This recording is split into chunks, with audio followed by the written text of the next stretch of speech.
alaihim waladdallin. Amin. Bismillahirrahmanirrahim. Qala al-musannifu rahimakumullahu ta'ala wa nafa'na bihi wa bi ulumihi wa barakatihi fid dharain. Amin. Bismillahirrahmanirrahim. Wal maqalatul asyiratu wal maqalatut tasi'atu, maqalah yang ke-9. Qala Jibril alaihi salam, Malaikat Jibril alaihissalam berkata, "Ya Muhammad, wahai Nabi Muhammad, isma syi'ta fa innaka mayyit." Wahai Muhammad, hiduplah engkau seberapapun lamanya engkau. Akan tetapi ingatlah bahwasanya fa innaka mayyit. Sesungguhnya engkau akan meninggal, engkau akan mati. Karena apa? Li'anna akhirul hayyi mayyitun. Karena sesungguhnya akhir daripada kehidupan di dunia ini adalah kematian. Nasihat yang pertama ini dari malaikat Jibril, yang mana malaikat Jibril mengatakan kepada Nabi Muhammad, "Ya Muhammad, isma syi'ta fa innaka mayyit." Hiduplah sesukamu, hiduplah sesuka hatimu, sesuka keinginanmu. Akan tetapi ingat bahwasannya engkau akan mati, engkau akan meninggal. Karena akhir dari kehidupan di dunia ini adalah kematian. Ini mengingatkan kepada kita semuanya bahwasannya apa? Ketika kita hidup semau kita tanpa ada rambu-rambu, tanpa ada aturan-aturan yang mengikat kepada kita, tanpa ada rasa ketakutan kepada Tuhan, kepada Allah Subhanahu wa taala, kita melakukan maksiat, kita melakukan keburukan, kita melakukan kejelekan, dan dengan banggahnya dia memamerkan kejelekan-kejelekan itu dan keburukan-keburukan itu. Maka diingatkan bahwasanya fa innaka mayyit, bahwasanya engkau akan mati, engkau akan meninggal. Karena apapun yang ada di dunia ini, yang dia bernyawa, dia juga akan mati, dia akan meninggal. Dan itu akan dipertanggungjawabkan nantinya di hadapan Allah Subhanahu wa taala. Maka ketika kita sombong, ketika kita tidak peduli dengan perkataan ataupun dengan nasihat-nasihat orang lain, isma syi'ta, hiduplah sesukamu. Tetapi ingat, fa innaka mayyit, engkau akan mati, engkau akan meninggal, engkau akan dikubur, engkau akan menghadap Allah Subhanahu wa taala. Ketika engkau menghadap kepada Allah Subhanahu wa taala, apa yang akan engkau bawa? Apa yang akan engkau tunjukkan dari amal ibadahnya? Karena apa? Semuanya akan dipertanggungjawabkan. Nasihat yang selanjutnya apa? Wa ahbib man syi'ta fa innaka mufaraqah. Cintalah kamu terhadap sesuatu. Akan tetapi juga ingat, ketika engkau mencintai sesuatu, engkau juga akan berpisah. Karena pada dasarnya ketika kita mencintai apapun di dunia ini, maka itu akan hilang, kita akan berpisah. Berpisah dengan apa? Ya dengan maut, ya sesuatu, orang yang kita cintai, orang yang kita sayangi, itu juga akan meninggalkan kita. Maka cintailah dia dengan cinta yang sesungguhnya, yakni cinta dunia dan juga cinta kepada akhirat. Akan tetapi kalau kita hanya cinta kepada dirinya saja, kita berharap kepada dirinya saja, dia akan meninggal, dia akan meninggalkan kita. Umur tidak ada yang tahu, rezeki tidak ada yang tahu, jodoh pun tidak ada yang tahu. Akan tetapi kewajiban kita adalah berikhtiar untuk mencapai itu. Seperti kita dalam mencari rezeki, Allah Ta'ala tidak mengajarkan kita untuk menjadi orang yang bermalas-malasan, menjadi orang yang santai-santai saja. Akan tetapi Allah mengajarkan kita untuk selalu bekerja keras, selalu berusaha. Setelah usaha, ikhtiar, kerja keras, lalu disitulah kita berdoa kepada Allah Subhanahu wa taala. Karena apa? Ketika kita hanya kerja keras, tidak ada doa, maka dia sombong. Akan tetapi ketika dia hanya doa saja tanpa ada usaha sama sekali, itu percuma saja. Maka usaha dan doa itu harus dibarengi, harus bareng, harus bersama, harus bersamaan dilakukan. Ya, kerja keras, berusaha, dan selanjutnya setelah ikhtiar baru kita berdoa kepada Allah Subhanahu wa taala. Karena apa? Innallaha la yughayyiru ma biqaumin hatta yughayyiru ma bi anfusihim. Allah taala tidak akan merubah sebuah kaum sampai kaum itu sendiri yang merubah hidupnya. Maka kita terkadang terkecoh dengan ketika kita seorang muslim, maka janganlah kejar dunia, janganlah kejar harta. Karena apa? Harta tidak akan dibawa mati. Harta itu tidak akan dibawa ke kuburan. Yang menikmati adalah orang lain, yang menikmati adalah anak cucu kita. Iya, kalau kita hanya hidup di akhirat. Kita hidup di dunia dan juga di akhirat. Maka kita juga harus berusaha untuk mencari rezeki Allah, mencari kefadilaan, keutamaan yang Allah Ta'ala berikan kepada kita. Karena apa? Orang-orang yang mampu itulah yang akan membantu orang-orang fakir miskin. Orang-orang yang mampu itulah yang akan bersedekah untuk menunjang agama, untuk menunjang pendidikan. Akan tetapi ketika kita masih menjadi orang yang tidak berusaha, ya udah kita santai saja, percaya dengan takdir Allah Ta'ala. Ya kalau kita ditakdirkan miskin, ya udah miskin-miskin saja. Kalau kita ditakdirkan kaya, maka akan kaya juga. Bukan seperti itu konsep dalam hidup. Dalam hidup ini antara berusaha, antara berikhtiar, antara bekerja keras. Setelah itu semua kita lakukan, baru kita bertawakal kepada Allah Subhanahu wa taala. Kita berdoa kepada Allah Subhanahu wa taala. Nah, setelah kita lakukan semuanya itu, ternyata Allah Ta'ala tidak memberikan itu, tidak memberikan kesuksesan itu kepada kita. Apa yang harus kita lakukan? Maka ada pahala yang lebih besar daripada sholat, ada pahala yang lebih besar daripada jihad fisabilillah, ada yang pahala yang lebih besar daripada haji dan umroh. Apa itu? Yakni bersabar menerima takdir Allah yang telah ditakdirkan kepada kita. Innama yuwaffawna sabiruna ajrohum bighairi hisab. Allah Ta'ala akan memberikan ganjaran kepada orang-orang yang sabar, yang mana orang lain tidak akan bisa menghitungnya. Itu imbalan bagi orang-orang yang sabar. Dan juga innallaha ma'as sabirin, Allah selalu bersama dengan orang-orang yang sabar. Semoga kita ditakdirkan sebagai orang-orang yang sabar. Wa'mal ma syi'ta fa innaka majzizun bihi. Nasihat yang ketiga, yakni adalah beramallah, berbuatlah sesukamu, sesungguhnya engkau akan mendapatkan balasan itu. Fa innaka majziyun bi, akan mendapatkan ganjaran sesuai perbuatan yang telah engkau lakukan. Li'annal ibadah majziyuna bi a'malihim, in khairan fa khairun wa in syarran fa syarrun. Karena sesungguhnya ketika hamba itu melakukan sebuah amal yang baik, maka dia juga akan mendapatkan amal yang baik pula. Dan ketika orang tersebut itu berbuat amal yang buruk, maka dia juga akan mendapatkan balasan yang buruk pula.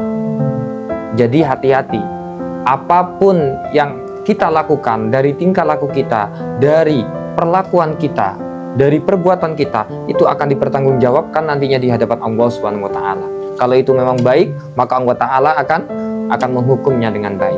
Ketika orang itu buruk, maka Allah Ta'ala akan juga memberikan balasan yang buruk pula kepada dia.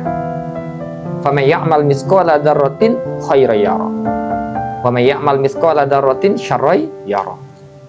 Jangankan sebiji sawi tidak akan terlepas daripada balasan yang telah diberikan oleh Allah Subhanahu wa taala.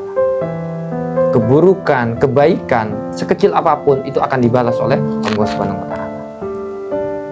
Maka di sini kita diingatkan, berbuatlah sesukamu, berbuatlah terserah dirimu. Apa yang engkau mau berbuatlah, akan tetapi ingat bahwasannya apa yang engkau telah perbuat itu akan ada balasan nantinya di akhirat. Apa yang engkau lakukan itu akan diganjar oleh Allah Subhanahu wa taala nantinya di akhirat. Jadi ada 3 nasihat di 9 ini. Yang pertama adalah yakni isma syi'ta, hiduplah sesukamu, akan tetapi ingat bahwasanya engkau akan mati, engkau akan meninggal. Karena apa? Fase dari sebuah kehidupan adalah kematian. Dan yang kedua adalah wa ahbib man syi'ta, sukalah atau engkau cintailah siapapun itu, akan tetapi ingat engkau akan berpisah. Karena apa? Setiap pertemuan, setiap kecintaan seseorang itu juga akan berpisah. Dan yang terakhir, lakukan apapun terserah dirimu, akan tetapi ingat bahwasannya apa? Semua perbuatan kita, semua tingkah laku kita itu akan dibalas oleh Allah Subhanahu wa taala. Wal maqalatul asyiratu, maqalah yang ke-10. Faqala Nabi sallallahu alaihi wasallam, salasatun nafara yudilluhumullahu tahta dhilli arsy. Rasulullah sallallahu alaihi wasallam bersabda, ada 3 golongan yang nantinya akan dinaungi oleh Allah Subhanahu wa taala di bawah naungan arsy-Nya pada hari yang mana naungan itu tidak ada.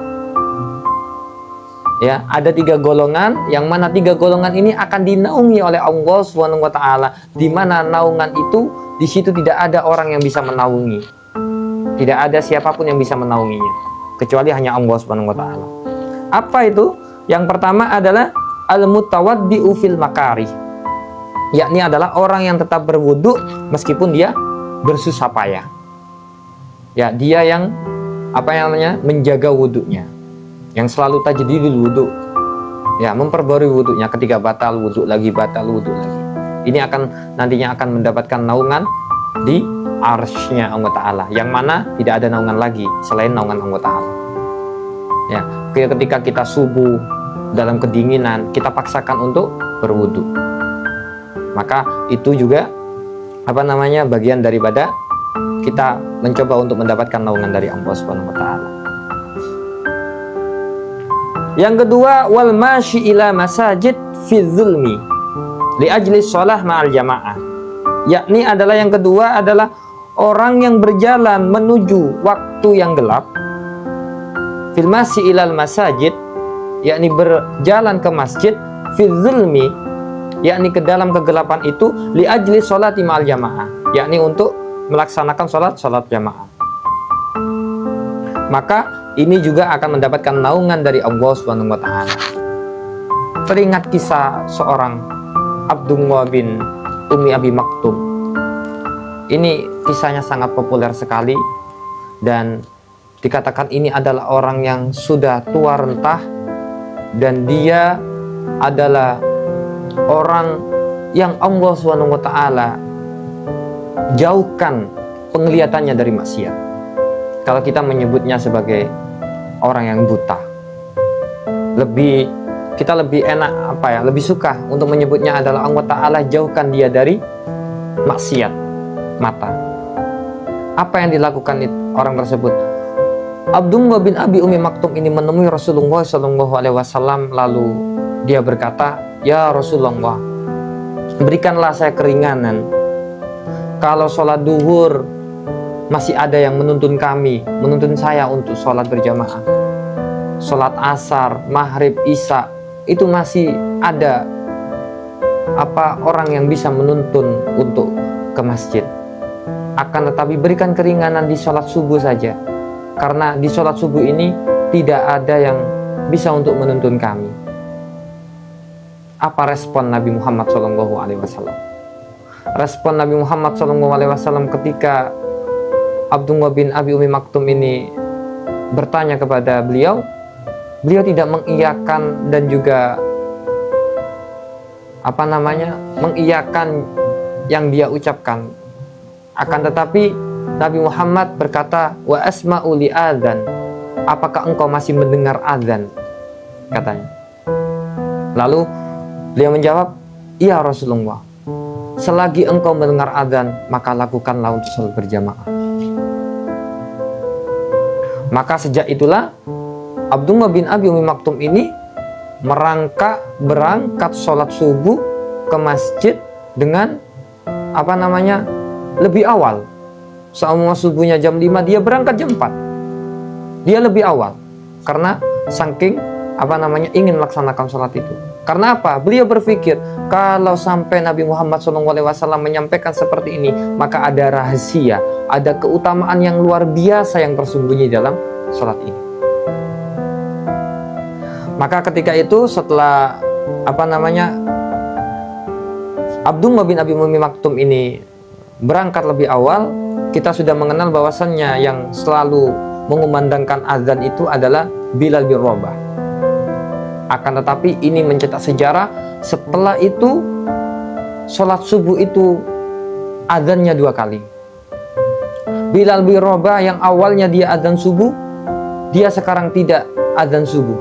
Akan tetapi Bilal bin Rabah itu hanya melaksanakan azan, akan tetapi azan untuk mengingatkan orang itu bangun. Maka di Mekah itu ada azan 2 kali. Yang pertama adalah adzan untuk mengingatkan yang tidak ada as-sholatu khairum minan naumnya, dan yang kedua itu adalah adzan untuk sholat subuh. Nah, adzan sholat subuh inilah yang dikumandangkan oleh Abdullah bin Abi Umi Maktum. Lalu bagaimana dengan kita? Kita bukan apa-apa, kita bukan sahabat, kita bukan wali, kita bukan tabi'in yang luar biasa yang soleh. Kita melihat cerita ini sungguh luar biasa pengorbanannya. Beliau itu tua renta, rambutnya sudah beruban, akan tetapi semangat dalam beribadahnya patut kita tiru. Dan sebab beliaulah maka perubahan besar, ada adzan 2 kali, adzan untuk mengingatkan dan juga adzan subuh. Dan yang ketiga adalah wa mut'imul ja'i, yakni memberi makan kepada orang-orang yang lapar, kepada fakir miskin, kepada anak yatim. Ini luar biasa. Ya, jadi 3 golongan yang akan mendapatkan naungan di arasy-Nya Allah Subhanahu wa taala, yakni yang pertama adalah orang yang selalu berwuduk meskipun dia wuduknya susah payah karena dinginnya air dan sebagainya. Dan yang kedua adalah orang yang berjalan menuju masjid yang mana pada waktu itu gelap, ada kesusahan tapi dia melanjutkan untuk sholat. Dan yang ketiga adalah orang yang selalu memberikan makanan, memberikan kekenyangan kepada orang-orang yang lapar. Hari ini kita sudah masuk kepada bulan yang dicintai oleh Allah, yang dicintai oleh Allah Subhanahu wa taala. Karena apa? Kekasihnya lahir pada bulan ini, yakni bulan Rabiul Awal, bulan kelahiran Nabi Muhammad SAW. Kalau kita bisa tarik bagaimana dakwanya Nabi Muhammad SAW. Tadi saya mendengar guru saya itu menceritakan bagaimana dakwanya Nabi Muhammad SAW itu bukan hanya dakwah dengan ucapan, dakwah dengan tindakan, ya, dakwah dengan nasihat-nasihat saja. Akan tetapi dakwanya beliau adalah dengan akhlak yang mulianya.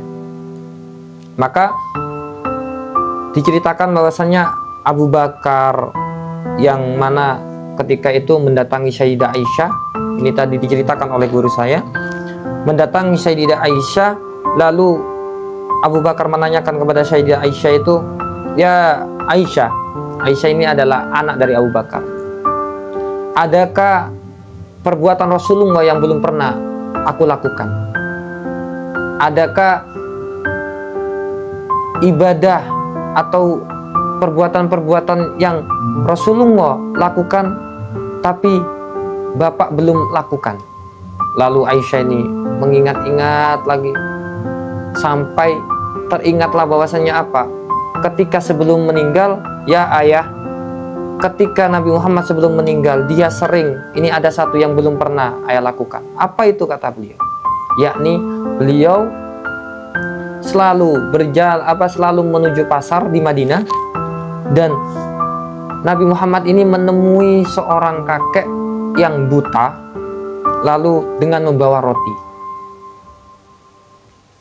Nah, ini kisahnya setelah Nabi Muhammad SAW meninggal.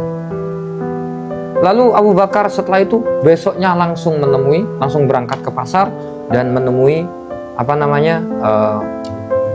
si orang yang buta tadi. Ketika menemui orang si buta tadi, Abu Bakar ini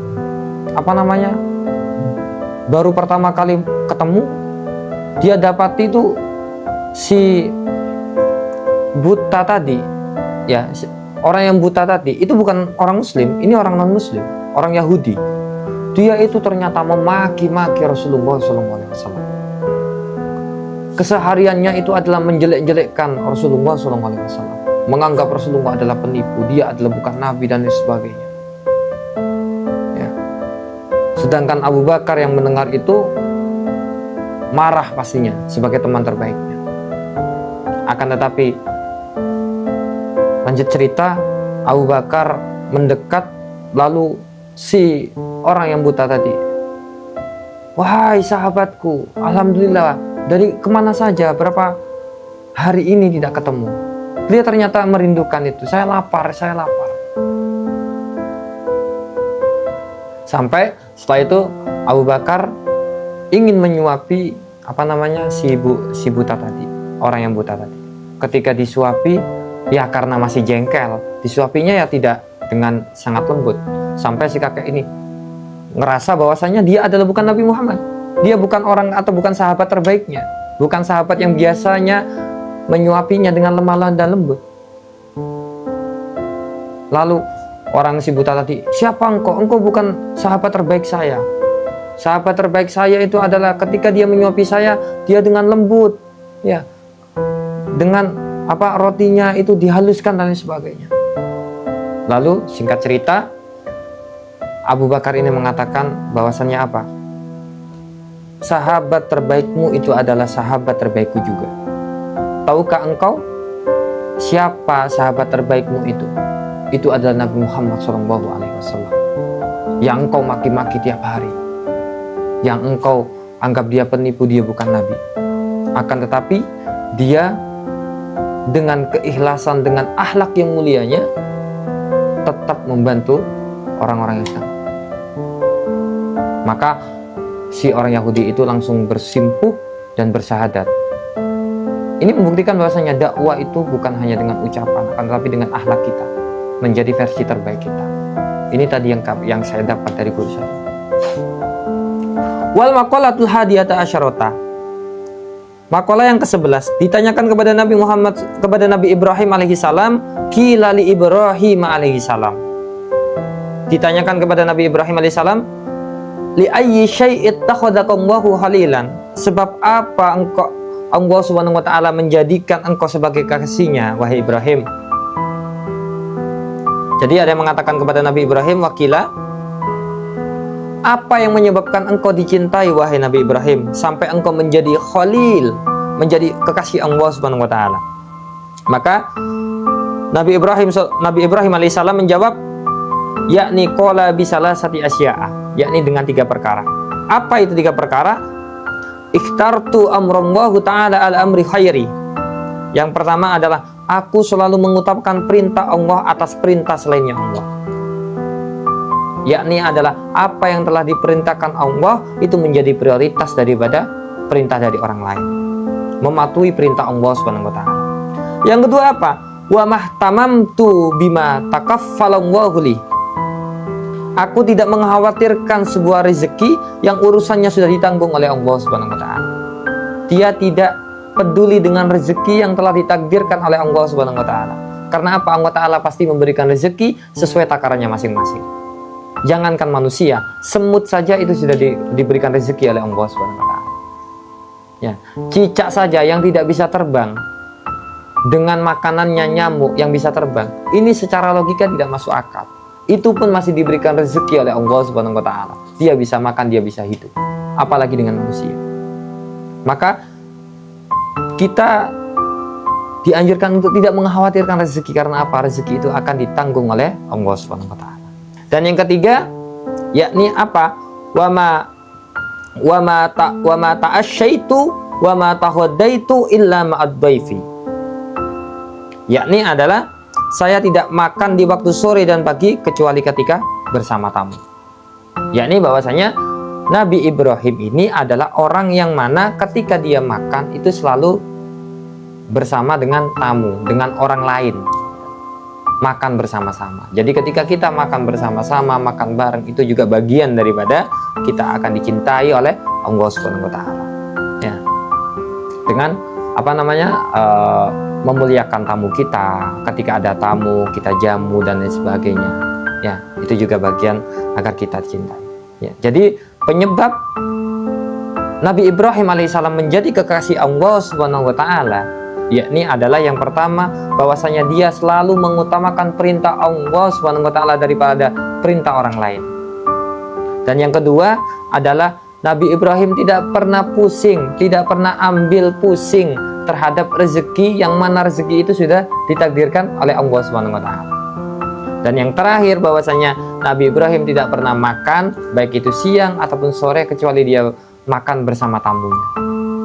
Jadi ketiga inilah yang bisa menyebabkan Nabi Ibrahim alaihissalam itu dicintai dan juga menjadi kekasihnya Allah Subhanahu wa taala. Dan kita bisa menirunya ini, ya, dengan mengutamakan itu. Dan juga kita tidak peduli dengan rezeki yang telah ditakdirkan Allah. Karena apa? Kalau kita sudah percaya bahwasanya rezeki itu pasti ada dengan usaha kita, bukan hanya berdiam saja dengan bermalas-malas saja, insya Allah Ta'ala akan membantu kita. Dan kita percaya wa yarzuqhu man la yahtasib, bahwasanya apa? Ada rezeki yang tidak disangka-sangka oleh kita. Terkadang Allah Ta'ala itu memberikan rezeki kepada kita yang mana kita nggak menyangkanya, ternyata ada saja yang bisa, yang lewat orang lain kepada kita. Terkadang kita pengen ini, kita pengen itu, belum dikabulkan, tiba-tiba ada orang lain datang dengan menawarkan ini dan itu sesuai dengan keinginan kita. Itulah rezeki yang tidak disangka-sangka oleh kita, ya. Bukan hanya tentang kerja keras kita, bukan tentang hanya bagaimana kita berusaha bekerja gitu. Akan tetapi ada sebuah rezeki yang meskipun kadang kita nggak kerja, kita nggak berusaha, Allah Ta'ala berikan kepada kita gitu. Karena apa? Yaitu memang sudah rezeki haknya kamu, maka Allah Ta'ala berikan. Nah, ketika seluruh rezeki itu sudah habis, ya, rezeki yang telah ditakdirkan Allah Subhanahu wa taala kepada kita itu sudah habis, ya maka akan selesai, kita pun akan meninggal. Maka orang itu tidak akan meninggal sampai rezeki itu sampai ke puncak batasnya dia mendapatkan rezekinya. Gitu. Jadi terkadang kita yang terlalu takut terhadap rezeki yang telah ditakdirkan Allah Subhanahu wa taala kepada kita. Bahwasanya ketika kalau kita percaya bahwasanya Allah Ta'ala sayang kepada kita, Allah Ta'ala cinta kepada kita, insya Allah kita akan selalu bersyukur kepada Allah Subhanahu wa taala. Makanya di situ aashkur, apakah engkau bersyukur, aakfur, atau engkau berkufur, atau apakah engkau kufur. Kufur terhadap apa? Ya terhadap nikmat dari Allah Subhanahu wa taala. Bersyukur atas apa? Ya bersyukur atas nikmat yang telah Allah Ta'ala berikan kepada kita. Karena pada dasarnya nikmat itu semua orang akan mendapatkan nikmat yang telah Allah Ta'ala takdirkan kepada kita gitu. Makanya kesuksesan seseorang itu ada masanya masing-masing. Tidak bisa kita mengukur kesuksesan kita dengan kesuksesan orang lain. Jadi ketika kita melihat orang lain itu sukses lebih dulu, berarti Allah Ta'ala belum masanya kita mendapatkan kesuksesan itu. Jadi orang itu akan sukses di masanya masing-masing, ya. Jadi nggak ada ceritanya orang lain atau orang yang sejawat dengan kita terus kita sukses bareng-bareng, ya. Ada masanya. Mungkin kamu sukses di umur 25, mungkin kamu sukses di umur 35, mungkin kamu sukses di umur 40. Ada masanya masing-masing. Percaya saja, dengan kerja keras, dengan usaha, dengan doa, dengan ikhtiar, lalu bertawakal, insya Allah Ta'ala akan muluskan semua apa yang kita inginkan, ya. Jangan sakit hati, jangan iri ketika melihat orang lain, wah dia sudah sukses, saya kok belum. Ada masanya. Tetap berusaha, tetap optimis, tetap berdoa, insya Allah kita akan mencapai titik di mana apa yang itu menjadi cita-cita kita. Wal maqalatu tsaniyata asyrata, maqalah yang ke-12. An ba'dil hukama, dinukil dari sebagian hukama. Hukama ini adalah orang yang mempunyai ahli hikmah. Ahli hikmah ini adalah dokternya hati, kan itu. Ai attiba'il qulub salah satu asya'ah. Ada 3 perkara yang dapat menghilangkan tufarrijul khusus, yakni dapat menghilangkan beberapa kesusahan. Ya, ada 3 perkara yang dapat menghilangkan kesusahan hati kita. Apa saja itu? Yang pertama adalah zikrullahi ta'ala, yakni berzikir kepada Allah Subhanahu wa taala. Atas apa? Bi ayyi sihotin kanat kana yaqulu kasiran la ilaha illallah wala haula wala quwata illa billah. Yakni dengan berzikir la ilaha illallah dan juga la haula wala quwata illa billah. Ya. Ada amalan yang luar biasa itu dari guru saya itu, yakni mengatakan bahwasanya ketika engkau sibuk, ketika engkau disibukkan dengan kerjaan, ketika engkau disibukkan dengan belajar, ketika engkau disibukkan dengan apapun sampai engkau tidak bisa berzikir sama sekali, saking sibuknya dirimu dengan pekerjaan, maka lakukan 3 hal ini. Yang pertama adalah beristighfar kepada Allah Subhanahu wa taala. Dan yang kedua adalah sholawat kepada Nabi Muhammad SAW. Dan yang terakhir yakni kita membaca tahlil la ilaha illallah Muhammadur Rasulullah SAW. Berzikir berapa kali? 100. Setiap istighfar 100, terus membaca sholawat 100 kali, dan juga membaca la ilaha illallah 100 kali. Kalau bisa 1000 lebih baik. Ya, ketika kita bersibuk dengan apapun, kita usahakan. Ka'ayyakula ya muhisu kullal mahlubin ada ya mujib kulli mutarri da'ahu wa ya haliman ala kulli di hafwatin asahu wa ya qa'iman bil kifayati. Nah, ini la haula wala doanya ya muhis kullal mahlubin ada, doanya. Wahai zat yang memberi pertolongan kepada siapapun kamu meminta tolong dengan menyuruhnya. Wahai zat yang memperkenankan permintaan siapapun yang mendapatkan kesulitan dengan berdoa kepadanya. Wahai zat yang penyantun terhadap kesalahan. Ya. Ini adalah termasuk zikir-zikir yang bisa menghilangkan kesusahan hati kita. Yang kedua apa? Waliqa'il auliya, yakni bertemu dengan kekasih Allah, bertemu dengan guru kita, bertemu dengan kiai-kiai kita, bertemu dengan ulama. Itu juga menjadi menenangkan hati. Terkadang kan kita melihat guru saja itu, dengan melihatnya saja itu hati ini sudah tenang. Saking aura kemuliaannya itu berdampak kepada kita. Ya. Kita melihat saja, memandang wajahnya itu sudah menenangkan hati kita. Kita kan belum sampai ke sana. Kan? Kalau kita sudah menjadi orang yang sosok orang yang bisa memberikan kebahagiaan dengan memandang kita, itu kita sudah luar biasa. Ya. Ini kan terpancar di di guru-guru kita. Ketika kita memandang guru kita akan memandang ulama-ulama kita, memandang para habaib. Itu kita melihat sungguh santunnya mereka sampai menyejukkan hati ini. Dan yang ketiga adalah apa itu? Perkataan atau nasihat yang menunjukkan kebaikan dunia dan juga akhirat.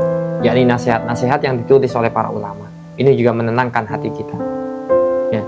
Yang pertama yang bisa menenangkan hati kita itu adalah satu, berzikir kepada Allah Subhanahu wa taala, dan yang kedua adalah bertemu dengan kekasih Allah. Kekasih Allah ini siapa? Ya guru kita, kiai kita, ya, para habaib, para ulama, ya. Beliau-beliaulah yang adalah para ulama kekasih Allah Subhanahu wa taala. Dan juga orang-orang yang soleh. Dan yang terakhir adalah nasihat-nasihat yang menyejukkan kita. Termasuk apa yang kita kaji ini, yakni kitab Nasoil Ibad ini. Ada banyak nasihat-nasihat.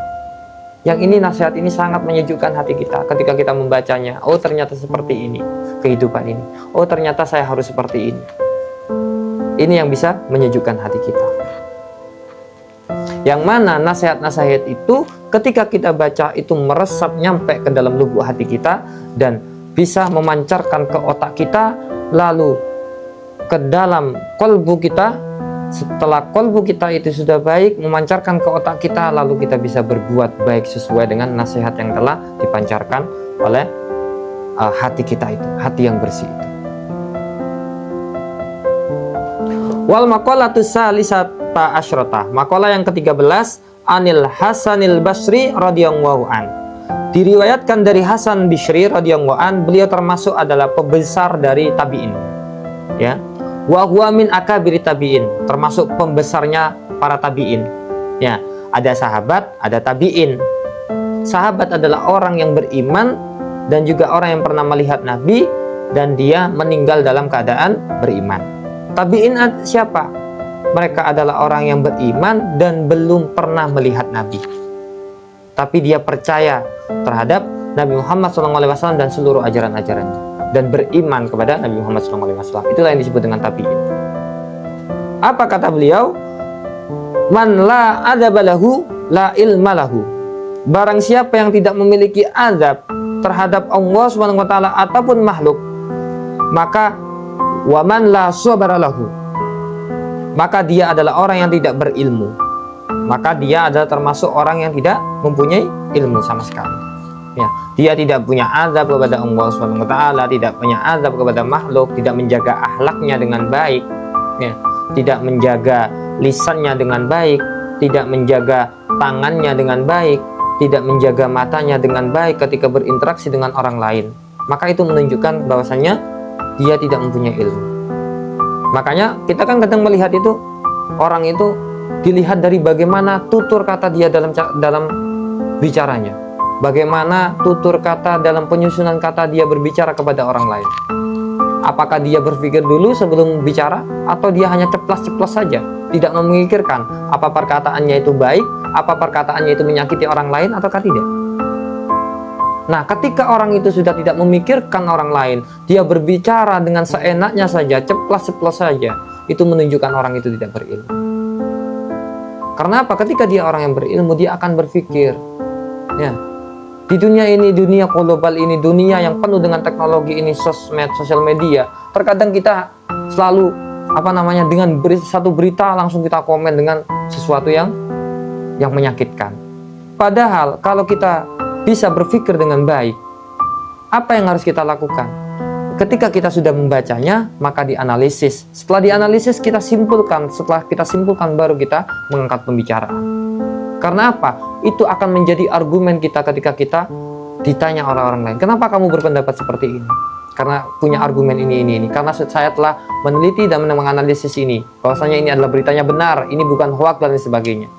Akan tetapi terkadang kita dengan satu berita saja langsung dilontarkan dengan kata-kata yang luar biasa. Naudzubillah. Ya. Yang kedua, waman la sabara lahu. Barang siapa yang tidak memiliki kesabaran dalam menanggung derita, kezaliman, keburukan dan lain sebagainya, baik itu dari makhluk ataupun dari menahan beratnya menjauhi maksiat, ala tahammulil balaya, dengan cobaan, wa adal khalqi wa ala musyaqqatil ijtinabil ma'asi wa ala adail fara'id, dan juga tentang perkara-perkara yang haram dan barang subhat, la dina lahu, maka tidak ada derajat kepada dirinya. Maka tidak ada la dina lahu, tidak ada agama dalam dirinya. Kenapa? Karena memang dia sudah tidak mempunyai kesabaran untuk menahan rasa maksiatnya, dia tidak bisa menjaga hatinya, tidak bisa menjaga tubuhnya dari perbuatan maksiat, maka itu ya juga termasuk bagian daripada itu, gitu. Dan yang terakhir, waman la wara'alahu la zulfalahu. Barang siapa yang tidak waro' dari perkara haram dan subhan, maka tidak ada derajat baginya. Tidak ada derajat, itu tidak ada martabat, ya. Dia tidak takut ataupun dia tidak tidak waro' terhadap perkara yang haram dan subhat. Dimakan aja, yang penting ini dari sini, makan aja, tidak berpikir terlebih dahulu. Maka ini juga dapat menjauhkan dari pangkat atau kemuliaan dari Allah Subhanahu wa taala. Ya. Jadi di makalah yang ke-13 ini kita bisa tarik kesimpulan ada 3. Barang siapa yang tidak memiliki adab baik itu kepada Allah ataupun kepada makhluk, maka menunjukkan dia tidak berilmu. Dan yang kedua, barang siapa yang tidak dia sabar dengan cobaan, ya, baik itu cobaan dari makhluk, wa alam syaqatil ijnabil ma'asi, untuk menjauhi maksiat, ataupun dengan menunaikan kewajibannya dia, maka tidak ada agama di dalam dirinya. Dan yang terakhir, barang siapa yang tidak waro' terhadap perkara yang haram dan syubhat, maka dia tidak akan mendapatkan derajat yang tinggi, kemuliaan di hadapan Allah Subhanahu wa taala. Wallahu a'lam bishawab.